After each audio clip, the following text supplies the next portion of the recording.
guys, it's Bea. Welcome to my channel, Mama Needs to Read Romance, and this is step back number 2 of our 100 stepbacks of summer countdown. And I am sitting in my kind of done family room.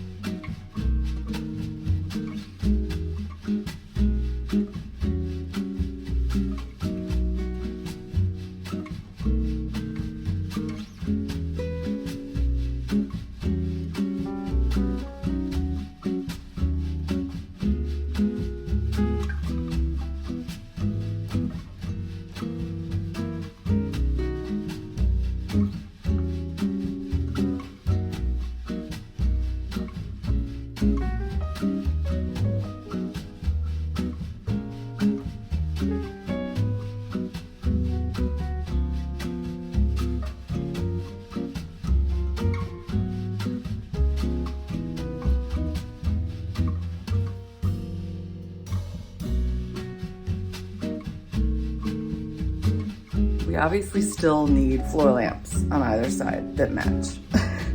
And over here, we need lamps that match. By the way, the other thing we were supposed to get but we haven't gotten yet is my chair and a half, which matches that wall in color. It's gonna recline, but yeah, it's late and that's okay. But I can't wait to do so much reading here. And this will be in the center of the room. And when we put a tray on it, it's gonna be like a table, but otherwise the kids just enjoy sitting on it. And we were so excited about our beautiful new carpet, but then this happened. So we've been questioning Buddy to figure out what he saw. Right, Buddy?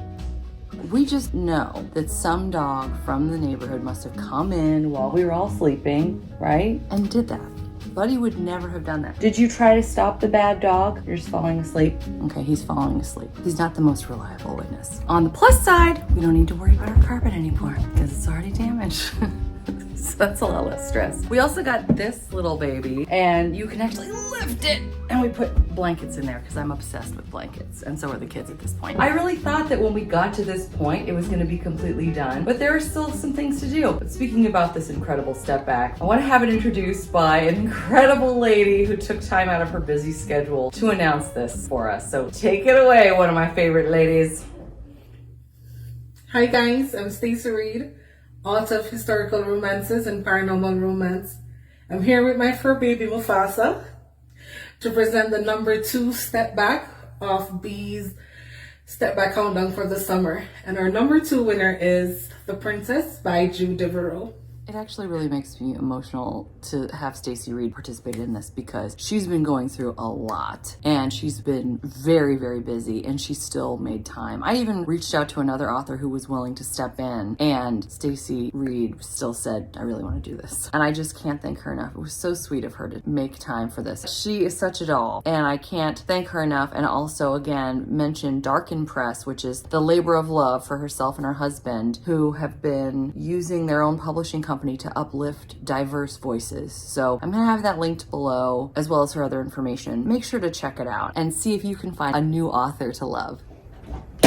This, by the way, is a reclining couch. This does not recline, but Buddy's side reclines, and so does this one, which is very fun and relaxing. Let's go ahead and talk a little bit about Jude Devereaux's The Princess. Let's look at the cover first of all. We've got a gorgeous necklace. It looks like it could be amber or garnet, perhaps. I love the gold foiling around the edges of the letters, so pretty, as well as the white embossing. The flower is not embossed. I'm excited for anyone who would like to tell me what kind of flower that is. And it's a nice, beautiful, lacy cover as well, although the lace is not embossed. Look at this gold rope that goes along the border. We've only had a few. I know I point this out every time because they're so rare to have a border that has that extra something. Then we open this up to reveal one of my favorite stepbacks of this entire countdown. Of course, if we're comparing this again to the Olympics, this has won silver or second place in our countdown. We have a gorgeous woman. Look at that purple dress. You know, purple's like my favorite color anyway. The way that this dress is just draped all over, the drama. And her hair, same. I mean, just incredible the way everything's draped. Look at her makeup and her diamond necklace. Just exquisite. I love the waves washing onto the shore and the bits of froth that we can see. We also have a gorgeous tan man. We're getting a nice view of that back, and he's wearing nothing but some khaki pants. I could go for that. I love how she's got her hand behind his head, caressing not only his neck, but his ear. Very intimate. Look at how her toes are touching the water as well. I love this so much. Could put it on my wall. Now let's read about what this has in store. A lush romantic tale of adventure and passion. Her name was Arya, a beautiful, arrogant princess from a small European kingdom. Stranded in a storm of intrigue near the Florida Keys, she is swept ashore and into the arms of dashing J.T. Montgomery, an officer of the American Navy. Oh yes! Disdainful at first, Arya is secretly tantalized by the handsome lieutenant's brash independence, and beneath her proud reserve, J.T. discovers a woman of sensuous fire. To escape her enemies, they return to her royal domain, with Arya posing as an American bride. But if their daring charade succeeds, Arya must choose between the kingdom she was born to rule and the man she was destined to love. Oh yes! Sounds amazing. By the way, before I tell you about the other book I want to share that is getting an honorable mention along with this one because it's similar, and I also just recently grabbed it at a used bookstore, so you've never seen it before, I wanted to mention that there's a little bit more step back cover education for you that Linda of Lilybug's Library found. She emailed me the link. It is incredible. I am including it in the description box if you want to see a really cool video all about historical romance covers and step backs. Highly recommend. Thank you, Linda, so much for that. And now let's talk about Teresa Medeiros, Once an Angel. Look at this cover. Would this have been in the countdown on its own? Certainly, but sadly, I did come across this very recently, so it does at least get an honorable mention. This is all embossed. You can feel the water. You can feel each individual shell. You can feel the sand. It's all embossed. I just adore it. The gold foiling on the title and the author. Can't do better than that, right? If you look closely, and I only just noticed this, first of all, there's an author's name on the title, which I very rarely see, Stiernagel. We also have a locket, which is going to be important at some point. And that is an orchid. I know that. Let's open this up and see what this step back looks like. Oh my gosh, it's so beautiful. We have Steve Sandalis, one of our favorite models. He is leaning over and holding on to a woman for dear life. He's also making sure he's not putting too much weight on her with his other arm on the sand, swooning so hard. I love it. He does have kind of a mullet going on, but you know what? We're gonna overlook it. I love her curly auburn tresses. How gorgeous. Look at that teal dress. So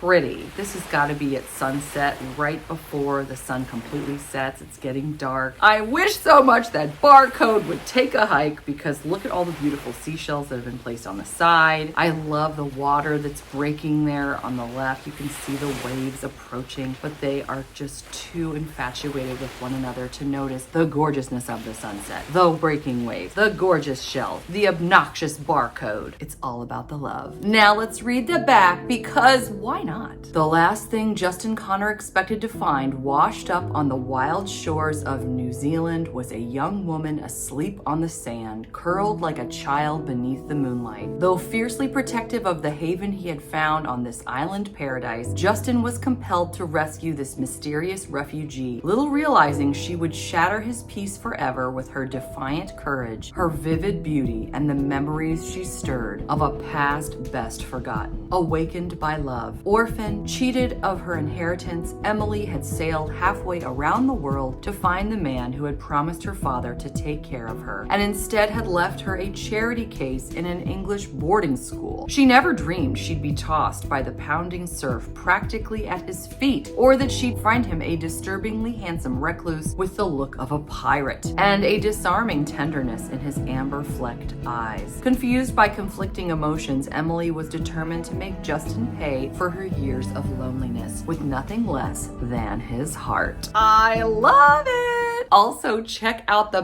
back. We have more waves and seashells and even a little seaweed. What's not to love? This is outstanding. This is exquisite. I'm loving it so much. By the way, tell me, would any of you have chosen this book over The Princess by Jude Deveraux as number 2? I'd love to know. Feel free to leave me any comment at all, or a seashell in the comments. Well, there it is. There's one more video in this countdown. I cannot believe it. How did we get here? It's crazy to think about starting at 100, and now here we are. I'm looking forward to seeing you guys tomorrow for the last time in this countdown, and then I'll be back with other things.